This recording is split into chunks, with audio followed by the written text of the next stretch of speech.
Salut à tous, la team OL, Thomas M. Show pour Lyon Fan TV. Très très heureux les gars de vous retrouver pour une nouvelle vidéo. À Lyon, il fait mauvais. Le temps est assez doux, il y a du vent. Désolé déjà pour les bruits de vent, mais bon, c'est comme ça, je peux faire aujourd'hui que cette vidéo en extérieur, surtout que l'actualité est brûlante. Vous le savez, mes amis. D'ailleurs, merci à tous ceux qui nous ont suivis hier en live pour cette séance de psychothérapie. Une de plus, une pour commencer l'année. D'ailleurs, je vous renouvelle mes vœux, tous mes vœux de bonheur et de santé, surtout pour 2023, les amis. Prenez soin de vous. Pour ceux qui ne sont pas abonnés à cette chaîne, vous êtes nombreux à regarder la chaîne sans être abonnés. N'hésitez pas à vous abonner, important. Pour le référencement de la chaîne, mettez un pouce aussi, mettez des pouces et un commentaire, c'est pour le référencement, ça permet que la chaîne soit encore mieux suggérée et qu'elle permette au plus grand nombre de nous suivre et puis surtout pour pouvoir créer du débat, du divertissement aussi, donc n'hésitez pas, c'est très important. Donc merci à vous en tout cas de votre fidélité, surtout sur cette période qui est compliquée, qui est très compliquée à l'Olympique Lyonnais, où finalement, on ne cesse de tomber. On se dit, tiens, on a touché le fond. Eh bien non, on n'a pas encore touché le fond et on creuse. Et le constat est implacable. La défaite hier à Clermont a encore révélé que cet Olympique Lyonnais est malade. On avait ce sentiment d'espoir d'une deuxième partie de saison, je dirais plus enjouée, peut-être plus ambitieuse en tout cas, un regain de forme, un regain d'intensité, un regain de morale peut-être chez nos joueurs. Et puis le match contre Clermont nous a remis la triste vérité, le réel en face de nous, à savoir une équipe de l'Olympique Lyonnais incapable de proposer quoi que ce soit hier face à Clermont-Ferrand. Seul le fantasque Ryan Cherki, c'est peut-être un petit peu péjoratif quand je dis fantasme, mais pour moi, ça ne l'est pas dans ce contexte-là parce qu'il a apporté sa folie. Il a apporté ce qu'il sait faire, Ryan Cherki. Il n'est pas parfait, ça on le sait. Il a beaucoup été critiqué. On l'a beaucoup critiqué. Je l'ai beaucoup critiqué, mais il sait quand même créer des choses dans le néant. Et franchement, je crois qu'il finit le match à 6 passes clés, donc 6 passes avant un tir. Il a été omniprésent, je vais dire, dans les peu de moments où l'Olympique Lyonnais a réussi à sortir la tête de l'eau, il était là. Donc chapeau à lui, mais c'est trop peu aujourd'hui. On peut penser aussi au jeune Koumbedi, mais j'en reparlerai juste après. Aujourd'hui, c'est trop peu. Le mal est effectivement profond. Je lisais l'article d'Hugo Guillemet tout à l'heure sur l'équipe. Oui, le mal est profond. Il est sûrement plus profond qu'on ne l'imaginait. Plusieurs entraîneurs se succèdent. Et c'est toujours le même problème. Alors, bien sûr, les joueurs sont responsables, mais je pense qu'ils ne sont pas responsables à 100%. J'ai envoyé un message en octobre 2021 à Jean-Michel Aulas sur Twitter, parce que je peux communiquer avec lui, il me suit, je le suis. Il ne me répond jamais, je vous rassure. Il voit mes messages, mais il ne répond jamais. Et je lui avais envoyé qu'il fallait ouvrir une cellule de gestion, enfin, un audit de la gestion émotionnelle au sein du club, et qu'il fallait probablement essayer de recruter un coach mental de renom. Ça, je le disais en octobre 2021. Ce message est intemporel. Je lui ai remis le message encore aujourd'hui. Il va lire le message, il le verra, mais il ne répondra jamais.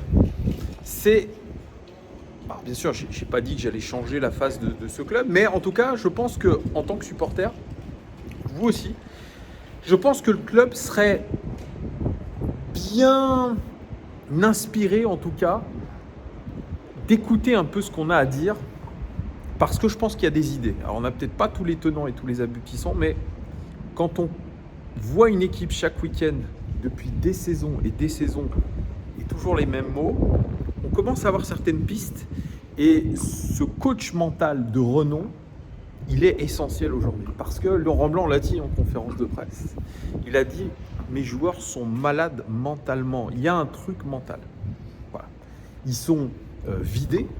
Moi, je ne pense pas que ça soit une question d'envie. Ouais, ils n'ont pas envie de se battre, ils n'ont pas envie de tout donner. Je ne suis pas trop d'accord avec ça. Alors bien sûr, il y a des signes qui ne trompent pas. On n'a peut-être pas envie d'aller faire la compensation pour aider son collègue. Peut-être, il y a peut-être ça. Mais il faut le mettre dans un prisme beaucoup plus global et surtout quand ça ne va pas là, ça ne peut pas aller dans les pieds, le physique ne suit pas. Le physique ne suit pas. Je pense que ce groupe est vraiment touché et qu'aujourd'hui, aucun des joueurs expérimentés de ce club ne peut aujourd'hui venir en aide à cette équipe. Même Anthony Lopez, il en a marre de faire le CRS, de faire le moniteur de colo, gérer son but et gérer les gosses qu'il a devant. Ça, c'est la phrase de Donald Kinder. Elle est très bonne et je suis complètement d'accord avec lui. Il ne peut plus. Lui aussi est à bout mentalement. Il est à bout. Tout le monde est à bout mentalement dans ce club. Après, il y a d'autres choses qui rentrent en compte, notamment, je dirais, l'envie de certains, ça c'est sûr. Il y en a qui n'en ont plus rien à foutre de ce club, ça c'est sûr. Je suis complètement d'accord avec ce propos-là. Et puis, j'ai aimé, moi, hier, les propos de Rémi Vercoute sur Wellplay. Alors ça, c'est assez rare aussi sur une chaîne de club qu'un entraîneur adjoint se permette autant de critiques de son groupe. Et Rémi Vercoute, c'est un sanguin. Alors, on peut aimer ou pas le personnage. Je pense que c'est un très bon entraîneur des gardiens. Est-ce que c'est un bon meneur d'hommes? J'en sais rien. En tout cas, ce qu'il a dit, c'est exactement ce qu'on pense. Il a dit les choses très clairement. Il a dit, moi j'ai vu une équipe de 11 bonhommes à Clermont, une équipe. Et en face, il y avait 11 individualités qui pensaient à leurs petits intérêts personnels. La phrase est lourde. La phrase, il est dézingue. Il a dit, je vous donne un exemple. Le jeune Koumbedi qui a été envoyé au feu dans les points chauds du match. Aucun joueur n'est venu le soutenir. Ça montre bien le petit état d'esprit qui règne dans cette équipe. Voilà les mots de Rémi Vercoute. Voilà les mots. Ils sont extrêmement durs face à des joueurs qu'il a au quotidien. Et il dit ouvertement que la plupart de l'équipe ne pense pas en équipe, mais pense individuellement. C'est des choses déjà que j'ai entendues, que nous avons entendues à droite à gauche la saison dernière. Mais là, pour qu'un officiel du club le dise comme ça après un match, c'est que franchement, ça doit être franchement parsemé de clans dans cette équipe. Chacun voit ça midi à sa porte, chacun voit son petit truc. Et que certains disaient dans le chat, d'ailleurs, hier très justement, il y en a qui s'entraînent peut-être fort la semaine à l'entraînement pour ensuite faire leur petite partition le week-end et c'est complètement nulard. Et oui, c'est ça, c'est la vérité. Parce que moi, je ne comprends pas aussi que Laurent Blanc dise on s'entraîne bien la semaine et qu'en match, ça ne se passe pas pareil du tout. Il y a un vrai problème, il y a un vrai truc, il y a une cassure. Mais que Rémi Vercoute comme ça dézingue ses joueurs, c'est qu'il y a un ras-le-bol qui est même dans le sein de l'encadrement de cette équipe. On ne voit plus notamment Claudio Cassapa, qui lui aussi est, je pense, aussi un des responsables et qui pourtant peut-être aurait la clé du problème olympique lyonnais, puisqu'il est là depuis 2016 et qu'il a connu nombre de désillusions, donc il sait exactement ce qu'il se passe. Franchement les gars, ça doit être pas bien beau à voir ce qui se passe en termes de mentalité. D'ailleurs, Laurent Blanc disait aussi hier en conférence de presse, je suis peut-être naïf de penser que tout le monde est 100% investi. Il parle des rentrants qui ont été absolument désastreux. Dembélé, Diafra Nedelaïd, Romain Fèvre, Oussem Aouar, qui est en roue libre complet, blessé la plupart du temps. Des gars qui sont à 6 mois de la fin de leur contrat et qui laissent le temps filer en n'ayant plus rien à foutre. C'est absolument lunaire. Comment peut-on se permettre encore de laisser rentrer ces joueurs? Je ne sais pas. Pour moi, ça serait simple. Il faudrait carrément les écarter. Ça serait un grand coup de poing sur la table. Mais il doit y avoir des solutions aujourd'hui d'urgence. C'est le terme utilisé par Anthony Lopez, l'état d'urgence. On parle d'état d'urgence. Bien sûr, ce n'est pas l'état d'urgence vitale, c'est que du football, mais en termes de sport, on est dans une urgence, un état d'urgence, je suis complètement d'accord. Donc il faut trouver des solutions et vite.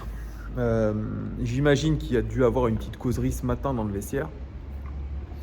Je sais pas trop ce que ça a donné. Je sais pas trop ce que ça a donné. Mais voilà, essayer de remobiliser les mecs, moi je vois pas comment c'est possible. Parce que aucun de ces joueurs-là n'ont envie de faire les efforts les uns pour les autres. Je sais pas. Je sais pas quel est l'état de comment dire. Comment sont liés les joueurs entre eux? Moi j'aimerais bien savoir. Moi je pense qu'ils s'entendent pas. Ils s'entendent pas, ou alors il y a vraiment beaucoup de clans, il y a des trucs, il y a des inimitiés, il y a des... Alors bien sûr, on peut pas s'entendre avec tout le monde. Mais quand je vois hier une équipe comme le RC Lens, le manager Franck Hez, comment ils ont chicoté le Paris Saint-Germain, bah on voit une équipe quoi. On voit une équipe, on voit quelque chose de structuré, on voit que les joueurs sont intelligents, que tout est réfléchi, que tout est travaillé au millimètre, que c'est un travail d'horloger, tout simplement. C'est incroyable le travail qu'a réalisé Franck Hez, qu'a réalisé même la direction sportive du RC Lens, d'avoir réussi avec pas forcément des noms ronflants à faire un groupe de gagneurs, un groupe authentique, un groupe uni. Parce que c'est la phrase enfin c'est le mot un petit peu que fait souvent ressortir Franck Hez, il l'a encore fait ressortir hier, c'est le sens du collectif. Le sens du collectif. Ils ont envie de se battre pour un collectif et dans un objectif commun. Ce qu'on ne voit pas à l'Olympique Lyonnais, effectivement. Donc on est à 100 lieues de aujourd'hui ce que réalise le RC Lens. Il n'y aura pas forcément de baguette magique. Là, je vous fais 2 vidéos en une, puisqu'on a appris à midi de sources officielles. Ça y est, l'Olympique Lyonnais a communiqué à midi que Dejan Lovren était de retour à l'Olympique Lyonnais jusqu'en 2025. Est-ce qu'il y aura une conférence de presse? Je pense que oui. Mais c'est vraiment le petit arbre qui va cacher la forêt, parce que est-ce que Dejan Lovren va pouvoir stabiliser à lui tout seul une défense aux abois? Est-ce que Dejan Lovren va pouvoir remobiliser une partie de ce groupe à lui tout seul? Je ne pense pas. Aujourd'hui, on est en plein doute, et je peux même me demander pourquoi Dejan Lovren vient se mettre dans ce bourbier. Ça, j'aimerais bien avoir les raisons vraiment qui l'ont poussé à venir signer chez le 8e de Ligue 1, qui est bien cramponné à cette place de 8e et qui risque même de dégringoler. Je sais pas. Vous voyez, j'ai pas trop de hype. Je sais pas ce qu'il va pouvoir nous apporter. Déjà, il faudra qu'il ne soit pas blessé. Il va falloir qu'il s'adapte très vite. Il va falloir que vraiment il prenne sa place dans le vestiaire. Il ne connaît pas tout le monde. Il connaît Tolisso, Lacazette, Lopez, ok. Il ne connaît pas les autres. Et c'est un petit peu comme tous ces joueurs ou ces entraîneurs qui arrivent en tout guilleret, qui se disent ouais, on peut faire, ouais, si l'autre il n'a pas été bon avant, moi je peux faire quelque chose, je suis sûr.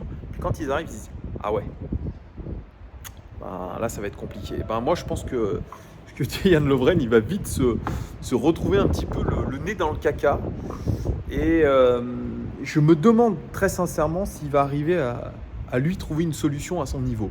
Je l'espère, je prie même pour ça. Mais j'en sais rien. Vous me direz, vous, en commentaire, ce que vous pensez du retour de Dejan Lovren.